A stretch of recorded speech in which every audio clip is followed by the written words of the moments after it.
伫咧台南的大港国家公园，当年拢会迎接真侪岛鸟过境。咱台湾记录到的鸟仔类有700多种，伫咧大港国家公园就出现过400多种。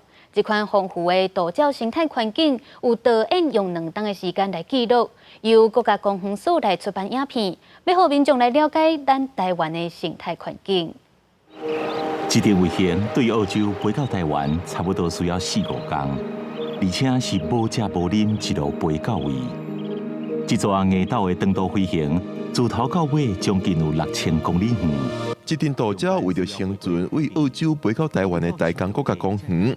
全世界鸟仔类有9000多种，捌伫台湾记录过有700多种，大港国家公园就有400多种，是岛鸟迁徙的核心地区。即马导演透过镜头，甲伊拍出一支生态影片。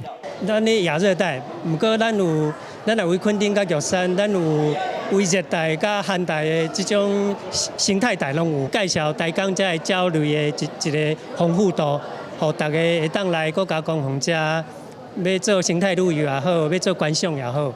这期生态影片用2年的时间记录，佮得到休斯顿雅典全球电影竞赛一个国际奖项的肯定。甲大港国家公园的生态保育成果，互国际了解。这支片由大港国家公园出版，主管机关内政部也希望透过影片，互民众认捌生态保育的重要性。过去七股西湖曾经有过开发案的一个可能性，好，那当时的这个财团的开发案，在很多人的努力之下，把它挡下来了。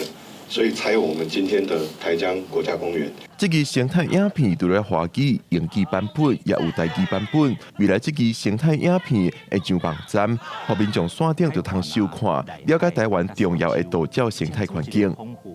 记者郭文社区林台北报道。